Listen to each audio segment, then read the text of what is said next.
नमस्कार, क्राइम तक देख रहे हैं आप। मैं हूं आपके साथ Deepak Singh. NCRB, national crime record bureau, ये वही है गवर्नमेंट एजेंसी है जो ज़्यादातर जो हमारे यहाँ जो हमारे देश में जितनी भी क्राइम्स होते हैं उनका डाटा बनाने का काम है इस एजेंसी का। गृह मंत्रालय के अंतर्गत ये एजेंसी आती है और ये जितनी भी जो भी केसेस होते हैं या जो भी क्राइम से रिलेटेड जितनी भी केसेस होते हैं उन सब का डाटा बनाकर ये लोगों के सामने पेश करती है, पब्लिकली पेश किया जाता है। इनकी खुद की वेबसाइट है जहाँ पे डाटा रिलीज करते हैं।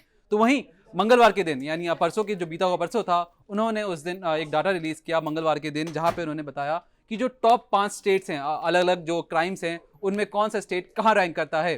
तो सबसे पहले बात करते हैं रेप।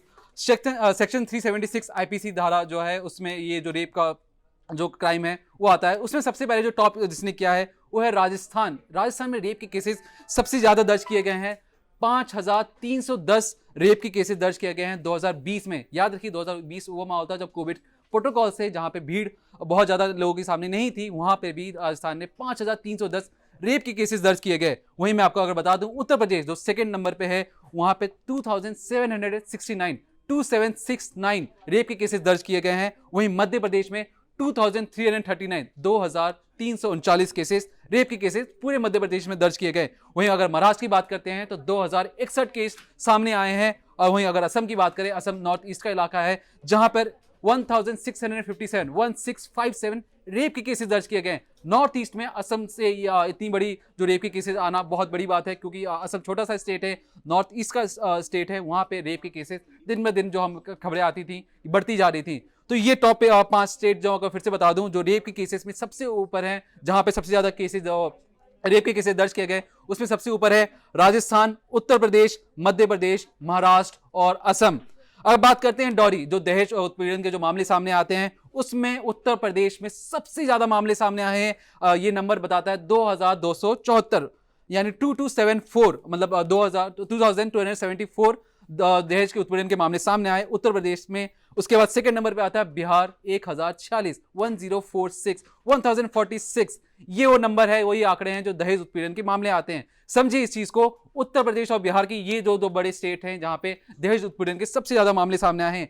तीसरा नंबर आता है मध्य प्रदेश का, जहां पे 608 दहेज उत्पीड़न के मामले दर्ज किए गए। फिर आता है बंगाल का, वेस्ट बंगाल में, जहां पे 522 दहेज उत्पीड़न के मामले सामने आए। फिर आते हैं राजस्थान में, जिसमें 479 दहेज उत्पीड़न के मामले सामने आए। तो दहेज उत्पीड़न वाले केस में अगर मैं आपको बात करूं, उत्तर प्रदेश, बिहार, मध्य प्रदेश, वेस्ट बंगाल और राजस्थान, ये टॉप 5 स्टेट है जो एनसीआरबी ने अपने डाटा में रिलीज करते हुए बताया कि यहां दहेज उत्पीड़न के सबसे ज्यादा मामले सामने आते हैं। अगर मैं आपको इसके आगे बताऊं, एसिड अटैक की, जो खासकर एसिड अटैक जो देखा जाता है, कई खबरें आती हैं उसमें एसिड अटैक में अगर सबसे ज्यादा जो एसिड अटैक हुए हैं वेस्ट बंगाल में, 51 केसेस एसिड अटैक के दर्ज किए गए हैं वेस्ट बंगाल में। उसके बाद दूसरे नंबर पे है उत्तर प्रदेश, जहां पे 30 एसिड अटैक के मामले सामने आए हैं।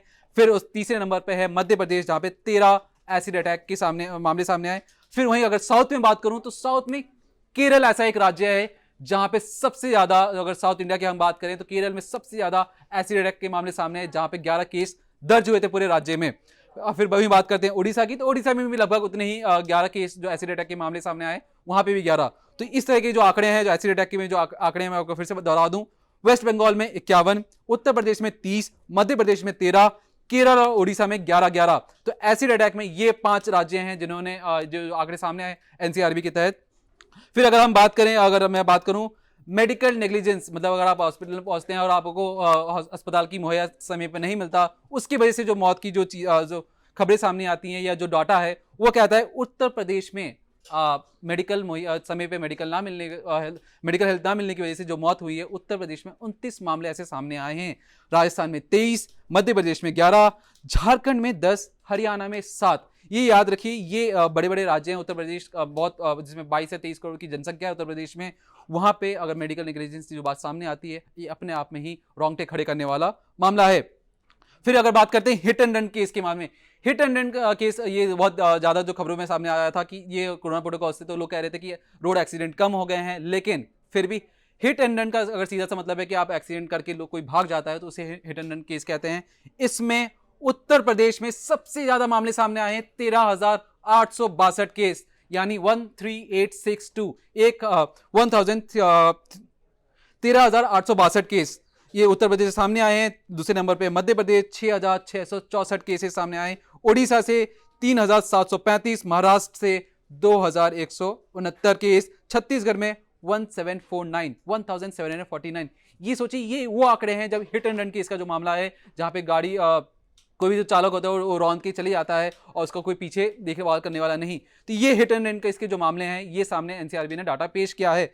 ऐसे और भी डाटा है जिसमें बात आती है कि औरतों पे जो हमले होते हैं उसमें कौन सा राज्य सबसे ज्यादा औरतों पे जो हमला हुआ वो कौन से राज्य में हुआ। तो इसमें सबसे ऊपर नंबर आता है उड़ीसा का। यहाँ पे 12,605 केस दर्ज किए गए जहां पे औरतों पर हमला किया गया। दूसरे नंबर पर है महाराष्ट्र, जहां पे 9,965 केस, मतलब लगभग 10,000 केस महाराष्ट्र से सामने आए जहां पर औरतों पर हमला करने की बात सामने आई है। उत्तर प्रदेश 9,864, राजस्थान 8,661, मध्य प्रदेश में 5,378। ये वो आंकड़े हैं जहां पे बताता है कि यहाँ पे इन राज्यों में महिलाएं कितनी सुरक्षित क्यों नहीं हैं। तो मैं आपको फिर से बता दूं, जो महिलाओं पर जो असॉल्ट होते हैं उनमें ये जो आंकड़े हैं मैं फिर से दोहरा दूं आपके लिए। ओडिशा, महाराष्ट्र, उत्तर प्रदेश, राजस्थान, महाराष्ट्र, ये वो टॉप 5 राज्य हैं जहां पे औरतों पे मतलब उन पे असॉल्ट होने की खबरें सबसे ज्यादा सामने आती है और सबसे ज्यादा केस रिकॉर्ड किए जाते हैं। ज्यादा खबरों के लिए बने रहिए क्राइम तक के साथ।